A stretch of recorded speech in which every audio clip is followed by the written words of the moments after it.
In this video, I'm going to show you the 5 techniques to creating a killer brand name for your business that stands out and how everyone else is doing it wrong.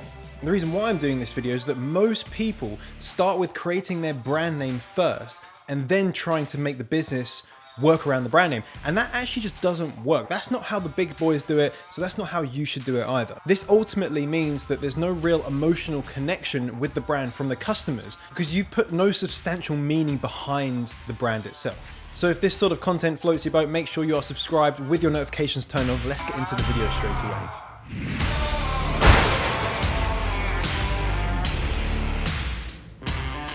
Hello, my name is Jonny Bradley. I'm founder of the Seller Pro Academy, where we help ordinary people create extraordinary things just one product at a time. Now, one of the big things that I have to help people with is coming up with their brands. And I've helped many people create brands that are incredibly successful. And the key part is that we're not actually going to come up with the brand name until the very end.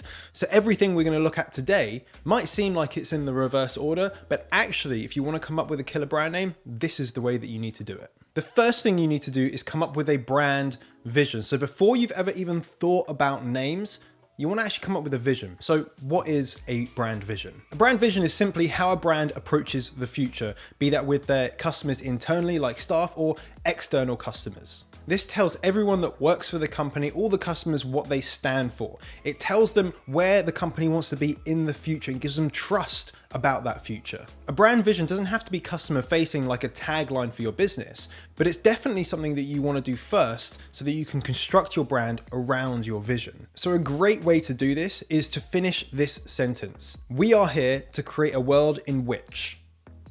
And all you have to do is finish that sentence. If you're really struggling with trying to finish that sentence, take yourself out the equation. Think about the problem that you are trying to solve or the destination where you want customers to be, and then look at where your customers are right now. In between these 2 points, there's normally going to be a company that has a service or product or a service that allows the customers to go from A to B. In the ideal world, what does that company look like? What are they trying to help people do? And what is the vision that allows the customer to go from here to here? So then reapproach that and think, okay, well, if it wasn't me and it was another company, what would it sound like? We are here to create a world in which. And of course, you may then rephrase it and get rid of the beginning part of that sentence, but it's a really great technique and a really great way to bring out your vision and start to mastermind that vision process. I've got a piece of paper with some rules on it. They're not the only rules, or you don't even have to listen to these really. But the first thing is that it can be internal or external. It doesn't have to be a customer facing thing. So it could only be for internal customers, so your team. Keep it short and easily understood by anyone. Set your sights high as if money was no object. What is the vision that gets people from A to B? Money, no object. Creativity, no object. What is that vision? And then lastly, align with your core values and service. Make sure that it does actually relate to your business. So do not start coming up with your brand name until you first understood what your brand even means.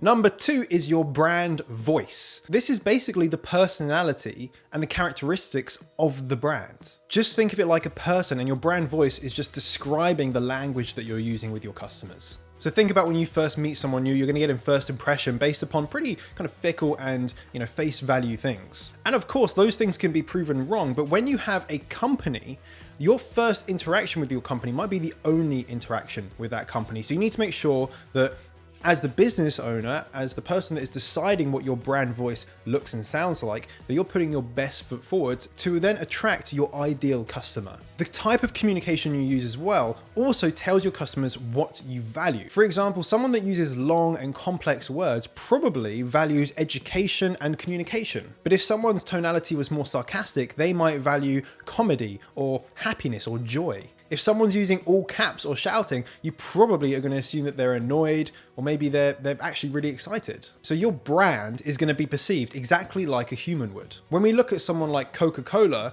which is sugar water and incredibly unhealthy for you, their brand message, their voice is about happiness. It's about being friendly and positive. If you look at their adverts, it's all about enjoying Coca-Cola and being happy about it, when in actual fact, it's incredibly bad for you. However, their voice changes the opinion on how we perceive Coca-Cola. If we look at Skittles, they could just be another confectionery company, but they're witty, they're fun, they don't take themselves too seriously, and that comes across within their brand voice and their messages that they put out into the world. So when you're thinking about your brand voice, first of all, do some research, look at your competition and categorize what their brand voice sounds like.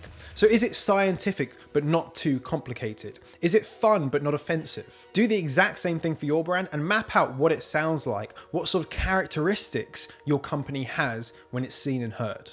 And of course, all the time you're doing this, you're relating it to the vision that you've already created to make sure that your voice and your characteristics of the brand relates to the vision and how you want to be perceived in the world. Number 3 is creating mood boards. We are incredibly visual people, and a picture really does tell 1,000 words. So you could map out exactly what your brand looks like, the colors you're going to use and everything like that, all the graphics.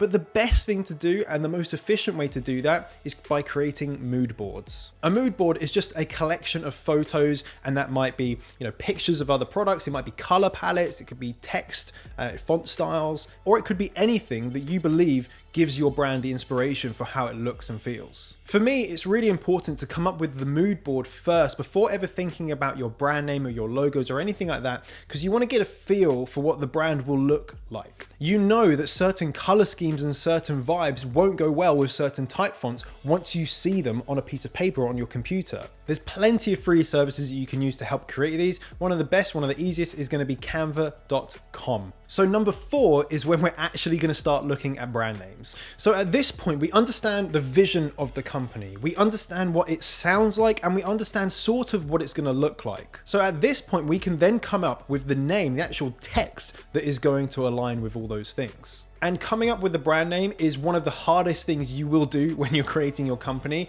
Trust me, you'll come up with a bunch of names that end up going nowhere. The way that I have found to work incredibly well is by engaging your super fast subconscious brain. Now, this is a technique that I got from a book called The Business Idea Factory, which I'd highly recommend. And it just talks about how our brain works and how you can come up with a vast amount of ideas within a very short space of time. And this is how it works. What you're going to do is you're going to get a piece of paper or you're going to get a notes document, and you're going to start coming up with brand names or just words or things that associate with your brand. And you're going to come up with maybe 50 to 100 different words or potential brand names or ideas or sentences. At that point, you might have a few that stand out, but what I want you to do is actually not deep dive into those just yet. Take a break, maybe come back later the day or another day or in a couple of days' time once you've given your brain time to rest. So many times I've been trying to work on a problem and taken a break, gone and done something a little bit different, and then maybe the next day when you're doing a mundane task, you suddenly get the idea pop into your head. That's your subconscious working in the background, working on the problem, and as soon as it gets a good idea, pops it into your conscious brain, and then you can think, oh, that's a great idea, where did that come from? So you need to get your brain working in this way, and the way to do that is tell it that this is an important task, and to do that, it's about repetition.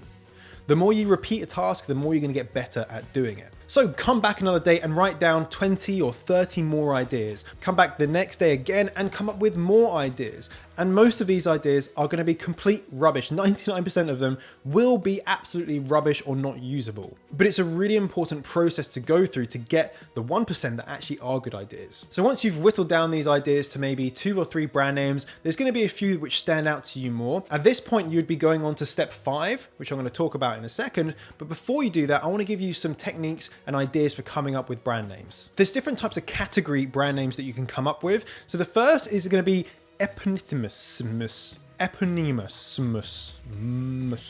I'll put it up on the screen, okay?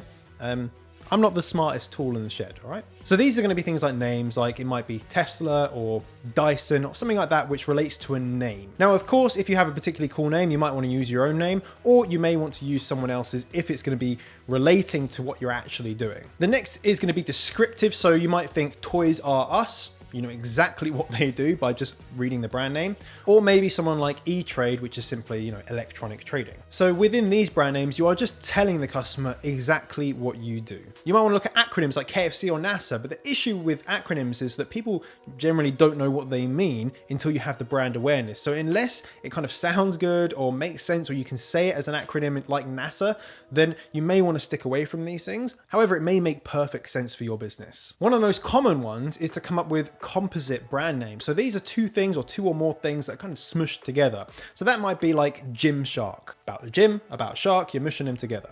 Or another one, which is kind of composite as well as descriptive, and that's Happy Socks. It's describing the sock, so it's descriptive, but also it's putting two things together. A sock doesn't have emotions, whereas it's the emotion that the sock gives to the owner, which is descriptive. The next one is going to be completely invented, like Zoopla or Pinterest. These aren't words, but they are created completely from scratch, or a combination again of other words and other meanings. The careful thing you have to do here is make sure that they're easily said, understood, remembered, and spelt. If you have something that isn't spelt like it sounds, people won't be able to find your business when recommending to friends. You want to make sure it's very easy for people to find your business, so don't make an invented word that is hard to say, is maybe too long, and is hard to spell. The next is associative, so you're associating with something else. For example, Amazon, they have the association of the Amazon rainforest, very, very big, has a lot of stuff in it, a very big, wide variety of animals and wildlife. And of course, on Amazon itself, they have a massive variety and sell everything from A to Z. Equally, you might think of Nest, which is smart home technology, and that's kind of playing on the idea of nesting. So come up with names using a variety of these techniques and then go on to step 5. Step 5 is very, very important, and you do not want to skip this step, and that is doing due diligence checks. The first is trademarks. You want to make sure that no one's, first of all, already using this name in a similar field or have the rights to the name. Because you definitely don't want to start creating your brand, getting logos done, to then realize that actually you're infringing on someone else's intellectual property. Once you've done that, you definitely want to look at domain names and social handles. Domain name is a really important one just for the fact it's going to give you your email address. It's going to be where people will find you online. And finally, as a little bonus tip, is to get feedback. It's not actually important what you think of your brand, because you're not going to be the customer. It's more important as to what other people think of your brand. So once you have maybe 2, 3, or 4 brand names that you like the idea of, what you're going to do is you're going to write them down and you're going to present them to your friends and family or people that you know and say, which one do you like the best? Here's the brand, here's what the product is. Which one looks like the best to you? And if you're really serious about this, you can also use survey websites where you pay maybe £50 to get 200 responses. And that's going to give you, again, far more data than just asking a few of your friends. The more data you have, the better decisions that you can make. And finally, once you've done all that and you've whittled it down to one brand name, that is when you can start working on your logo and your design assets. Because let me tell you, if you start working on that first, you will be wasting a huge amount of time. And if you follow this technique, starting with the vision and then finally moving on to the actual assets of the brand, you'll find that you're going to create a brand that is far more relatable to your customers, that you'll be able to be more proud of, and it will make complete sense for everyone that sees it. If you have any recommendations or you have any additions to this, please ping them down in the comments. That'd be super helpful, and go and check them out to see what other people have come up with. If you have any recommendations for videos, please again, let me know down there. Smash the like button, make sure you're subscribed with your notifications turned on, and remember, you're just one product away. Bye-bye.